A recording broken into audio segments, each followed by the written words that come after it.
सिंह साहब, ये बात तो सच है, कमिटमेंट आप लोगों की तरफ से दी गई। उस कमिटमेंट के बाद बात एलामी में भी लिखी गई। आपने कहा पीर के लिए, राना सनाउल्लाह साहब ने कहा मंगल के लिए मुलाकात हो नहीं सकी। क्या हुकूमत भी खुद एम्बैरस नहीं हो रही है सारी की सारी सिचुएशन में कि कहा तो था कि मैंडेट है हमारे पास, बट नजर कहीं नहीं आ रहा है? बहुत शुक्रिया शाहजेब साहब, मैं बिल्कुल एग्री करता हूँ कि जब हमने अपनी एक कमिटमेंट दे दी थी पीटीआई को कि आपकी मुलाकात कराएंगे हम या उसको फैसिलिटेट करेंगे, तो हमें अपनी कमिटमेंट पूरी करनी चाहिए थी। लेकिन कमेटी का जो किरदार होता है वो यही होता है कि अपनी जो रिकमेंडेशन है या राय है वो मुतल्लका इदारे यानी वजारत दाखिला तक पहुंचा देगी, और ये फैसिलिटेशन का सारा काम जो है वो कमेटी या उसका कोई रुकन नहीं करता। ये ज़िम्मेदारी ली हुई है स्पीकर साहब ने, जो आजकल अपनी ज़ाती वजूहात की वजह से मुल्क से बाहर हैं। लेकिन मेरी ज़ाती राय यही है कि जो कमिटमेंट हम करते हैं वो उसको अमली जामा पहनाया जाना चाहिए, ताकि हम जो बात फिर उनसे करें कि आप कमिटमेंट पूरी करें तो हमारी बात के अंदर ज़्यादा वज़न हो। मेरी ज़ाती राय ये है। सब अब मामला ये हुआ कि ज़ाहिर आप ये कह रहे हैं कि ये राय है कि कमिटमेंट करें तो पूरी की जानी चाहिए। राना सनाउल्लाह साहब ने भी ये कहा कि क्योंकि स्पीकर साहब बाहर इसलिए नहीं हो सकी, तो स्पीकर अयाज सादिक साहब का बयान सामने आ गया कि मुझ पर ना डाला जाए, मेरा काम नहीं है जेल में मुलाकात कराना, मेरा काम है मुज़ाकराती अमल को फैसिलिटेट करना, बाहर होते हुए भी करा दूंगा। तो फिर कौन है ये जो नहीं करने दे रहा है? देखिए, ये एक कंस्पायरेसी थ्योरीज़ में अगर आप चले जाएंगे तो फिर तो बात बहुत दूर चली जाएगी। लेकिन मैं समझता हूँ कि अगर कराना भी चाहें मुलाकात, तो जो बहुत ढेर सारी शराइत उसके साथ नत्थी कर दी जाती हैं तो शायद उसमें मुश्किलात पेश आती हैं। आज देखिए, अली गौहर साहब मिले, जो कायम मकाम चेयरमैन हैं, उन्होंने आके एक मुस्तनद हवाले से एक बात कह दी। उसके बाद उमर अयूब साहब की बात भी सामने आ गई मुख्तलिफ चैनल से। तो एक बंदा खान साहब के पास जाके उनसे बात करके, मुलाकात करके, सूरत हाल से आगाह करके उनकी रहनुमाई लेने के लिए बहुत काफ़ी होता है। मैं इसलिए नहीं कह रहा हूँ कि हम कमिटमेंट से फिर रहे हैं। हमारी आज भी, मैं अपनी ज़ाती राय पे कायम हूँ कि अब हमने कहा है तो उन्हें फैसिलिटेशन मिलनी चाहिए। अब वो 8 अरकान जाना चाहते हैं, चले जाना भी नहीं चाहते, वो 8 अरकान ये चाहते हैं कि जी हमारी मुलाकात उस तंग कमरे में नहीं होनी चाहिए जहाँ 3-4 को तो कुर्सियाँ मिलती हैं और बाकी 3 को खड़े रहना पड़ता है। चलें जी, ये भी हो गया। उसके बाद वो चाहते हैं जी कि हमारी मुलाकात ऐसी खुली जगह कराई जाए जहाँ ना कोई आँख पहुँचे, ना कोई कान पहुँचे, ना किसी को कोई भनक हो, ना कोई एहलकार हो, और जेल मैनुअल को उनकी मुलाकात के लिए मुअत्तल कर दिया जाए। अब ये भी एक डिमांड उसके साथ जुड़ी हुई है। तो मेरा ख्याल ये है कि हमें इन चीज़ों को देखना होगा कि अब एक मुलाकात उनकी बड़ी जामे हो चुकी है। शाहजेब साहब, आप इसको जहन में रखिए कि ये मुलाकात का या मुज़ाकरात का जो अमल शुरू हुआ है, इसका जो इनिशिएटिव है वो ख़ुद लिया है पीटीआई ने, और पीटीआई ने कमेटी कायम की थी 5 दिसंबर को। अब अगर 5 दिसंबर की तारीख को आप जहन में रखें तो आज 40 दिन होने वाले हैं। तो क्या 5 दिसंबर से पहले उन्होंने क्यों नहीं अपना होमवर्क किया कि हमने क्या मुतालबात लेके जाने हैं? खान साहब से क्यों नहीं गाइडेंस ली? मगर अब सूरत हाल आगे ये बढ़ गई है कि आज इमरान खान साहब ने कहा है कि मुझसे मिले बगैर आप मुज़ाकराती कमेटी से मिल लें, तहरीरी तौर पर अपने मुतालबात दे दें, मगर ये जो अगली मुलाकात है इसके बाद अगर जुडिशल कमीशन ना बना 9 मई और 26 नवंबर पर, तो फिर उससे अगली मुलाकात नहीं होगी। साहबजादा साहब हमारे साथ मौजूद थे, साहबजादा हामिद साहब, उन्होंने भी कह दिया कि अगर 26 नवंबर और 9 मई पर अगली मुलाकात के बाद कमीशन बनेगा तो ही हमारे बाकी मुतालबात के लिए अगली मुलाकात होगी, वरना नहीं होगी। देखिए, इसका एक पहलू तो ठीक है कि खान साहब ने जो कमिटमेंट उनकी कमेटी कर चुकी थी और जो तहरीर में आ चुके थे दोनों एलामियों के अंदर, उसकी लाज रखी है या उसकी तायद की है जी कि आप अपने तहरीरी मुतालबात पेश कर दें। लेकिन आप देखिएगा कि अगले मरहले तक, यानी तीसरी जो हमारी मीटिंग होनी है उसके आने तक शायद इस राय के अंदर भी कुछ नई चीज़ें, नई शाखें शामिल हो जाएं। क्योंकि अभी अभी मैंने देखा है किसी चैनल पे कि वो कह रहे हैं जी कि हमने जो कुछ कह दिया है उसी को मिनट किया हुआ है, वही हमारे तहरीरी मुतालबात। एनी हो, उसको छोड़ देते हैं। लेकिन अगली बात जो वो कह रहे हैं कि अगर ये नहीं होता तो मुज़ाकरात ख़त्म। भाई, एक चीज़ होने के लिए तो आपने मुज़ाकरात शुरू किए हैं ना। आप जिस दिन कहेंगे उस दिन वो हरफ़े आखिर तो नहीं हो जाएगा ना, हमारे पास आएगी। आप 40 दिन से अपने मुतालबात की एक फ़हरिस्त तैयार कर रहे हैं। हमें कहते हैं कि आप चंद घंटों के अंदर अंदर जवाब दो वरना बात ख़त्म हो जाएगी। हम 40 दिन नहीं मांग रहे, हम तो उनकी 31 जुलाई तक की तारीख जो है उसके अंदर रह के उस पर गौर करेंगे। मुख्तलिफ जमातें हैं, अपनी एक राय बनाएंगी, वकला के पास जाएंगी, कमीशन बनाने या ना बनाने के हवाले से एक फ़ैसला होगा। तो खान साहब अगर इसको यूँ मशरूत कर देते हैं, जैसे हम ये कह दें जी कि अगर तीसरी मीटिंग में आप तहरीरी अपना मवाद लेके ना आए, दस्तावेज ना लेके आए तो मुलाकात ख़त्म हो जाएगी। इस तरह तो बात आगे नहीं बढ़ेगी। टाइम अगर उनको मिला है तो टाइम तो हुकूमत को भी मिला है ना, उन्होंने बहुत पहले से ही अपना मुतालबा सामने रखा हुआ है। आपको तहरीरी तौर पर चाहिए था, वो दे देंगे। तो आप भी मुशावरत के लिए आपको और कितना टाइम चाहिए कि इन दो चीज़ों पर कमीशन बन जाए? बाकी जो रिहाई के मामलात हैं, जमानतों के मामलात हैं, कि वो उस पर बाद में बात हो जाएगी। तो इसके लिए आप फैसला कर सकते हैं या नहीं कर सकते हैं? मेरा ख्याल है कि हर फैसला, हमारे पास एक जमात नहीं है, PMLN है, पीपल्स पार्टी है, MQM है, PMLQ है, Z है, और जमातें भी हैं। तो इन सारी जमातों को एक नतीजे पे पहुंचना है, एक कलेक्टिव हमने फैसला करना है। अब ये कहना जी कि हमने अब आप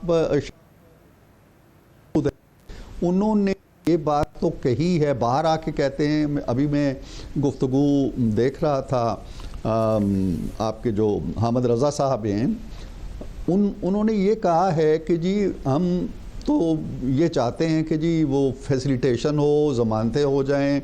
हम नहीं चाहते कि हुकूमत किसी आर्डर से उनको रिहा करे। लेकिन जो दोनों एलामिये हैं उनके अंदर जो डिमांड हमने रकम की है, उनके कहने पे उनके अल्फाज डाले हैं, वो ये हैं कि खान साहब और दीगर सियासी असीरों को रिहा किया जाए। ये मुतालबा हमसे किया गया।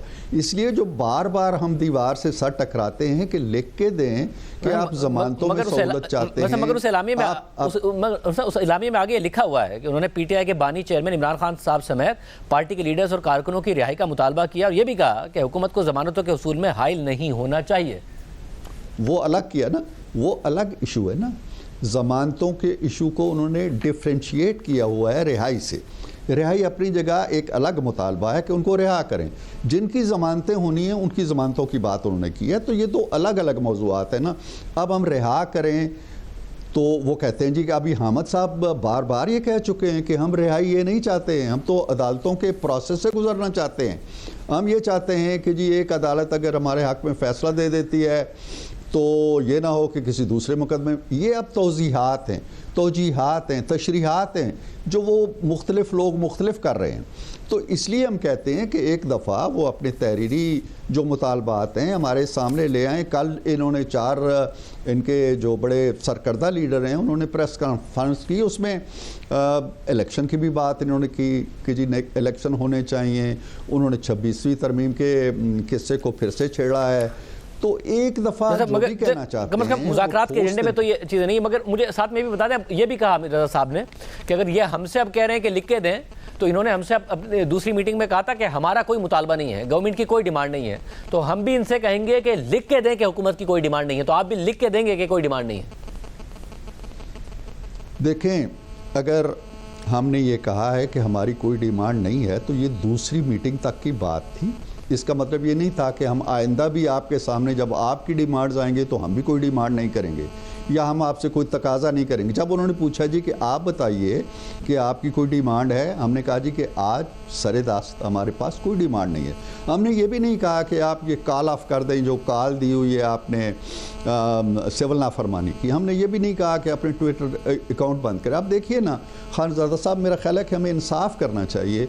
अगर जो खान साहब का एक ट्वीट आया है परसों, वो ट्वीट अगर इस तरह का, इस अंदाज का वज़ीर आज़म के ऑफिस से जारी हो या जरदारी साहब जारी कर दें या बिलावल कर दें या मियाँ मोहम्मद नवाज शरीफ कर दें, उसके क्या असरात होते या क्या रद्द अमल आ रहा होता?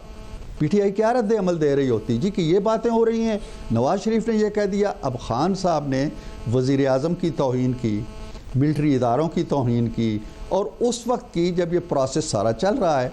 तो ये चीज़ें भी तो जहन में रखनी चाहिए ना। तो फिर ये जो मतलब यानी कि जो नहीं है कि हम मुलाकात, यानी कि जो मुलाकात नहीं हो सकी, आप लोगों की कमिटमेंट पूरी नहीं हो सकी, उसकी वजह वो ट्वीट ही है? नहीं, ये मैं नहीं कह रहा हूँ। मैं चूँकि बराह रास्त उसकी फैसिलिटेशन से मेरा ताल्लुक़ नहीं है, लेकिन मैं उससे बिल्कुल अलग थलग करके इसको देखें कि क्या ये ट्वीट ओवरऑल मुज़ाकरात की फ़ज़ा के लिए साजगार है उसका मुआविन है या उसको नुकसान पहुंचा रहा है। मैं इस तरफ इशारा कर रहा हूँ। वैसे बहुत क्या आपने ट्वीट चले, क्योंकि आपने ये भी कह दिया कि हम भी ये दूसरी मीटिंग तक था कि हमारी कोई डिमांड नहीं है, तो क्या डिमांड है आपकी? कुछ सोचा है कि आप लोगों की क्या डिमांड्स होंगी जो अगली निश्चित होगी उसमें? देखें, इस वक्त खानज़ादा साहब जो डिमांड्स उनकी तरफ से आ रही हैं वो हैं या तो पर्सन स्पेसिफिक हैं या पार्टी स्पेसिफिक हैं। हमारे जहन में कुछ बातें हैं, हमने इनफॉर्मल तरीके से एक दूसरे से गुफ्तगू की है। There are lot of other issues concerning with the people of Pakistan and with Pakistan. हम ये भी चाहते हैं कि चलें और कुछ नहीं तो हम यहाँ से काम शुरू कर दें कि आए दिन ये होता है जी कि ये जलसा हो रहा है, ये जुलूस हो रहा है, ये हंगामा हो रहा है, ये धरना हो रहा है।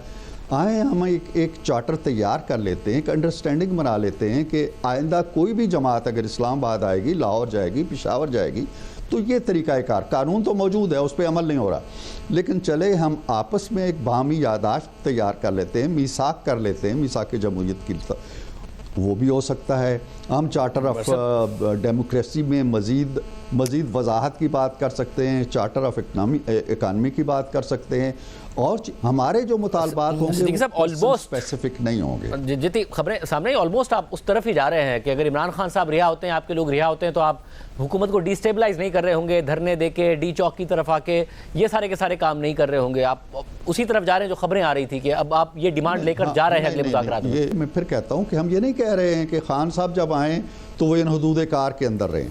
हम कहते हैं कि खान साहब के दौर में भी धरने होते रहे, मुजाहरे होते रहे, मौलाना ने बहुत बड़ा यहाँ पे किया, कुछ आदाब, कुछ करीने, कुछ सलीकों पे हम एग्री कर लें मुल्क के लिए। ये नहीं है कि हमें कोई तकलीफ़ होगी उनके धरनों से, वो फाइनल कॉल दे चुके हैं, उससे पहले 9 मई कर चुके हैं, उससे पहले और बहुत से धरने हो चुके हैं।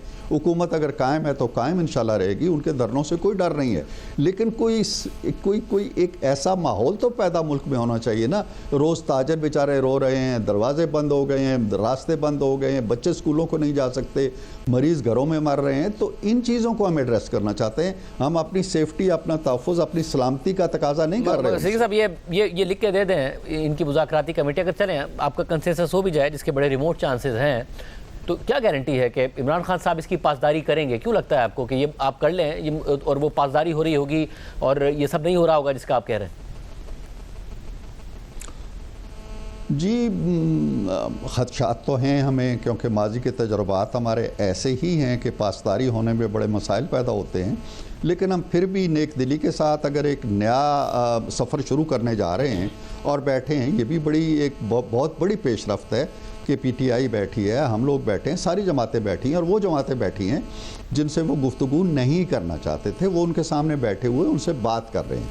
लिहाजा ये पेशरफ्त अगर हो सकती है तो आइंदा के लिए भी हम तवक्को रखते हैं कि जो मुआहदे किए जाएं, जो अंडरस्टैंडिंग हो, उस पर हम लोग कायम रहें। अगर नहीं कायम रहेंगे, या अगर यहाँ से उनकी कमेटी एक बात तय करके जाती है, अंगूठे लगा के जाती है, खान साहब उसको मुस्तरद कर देते हैं, तो फिर अमल नहीं चलेगा। इसी तरह हम अगर एक बात तय करके चले जाते हैं और उस पर अमल नहीं हो पाता, तो उससे भी मसाइल पैदा होंगे। मैं पहले कह चुका हूँ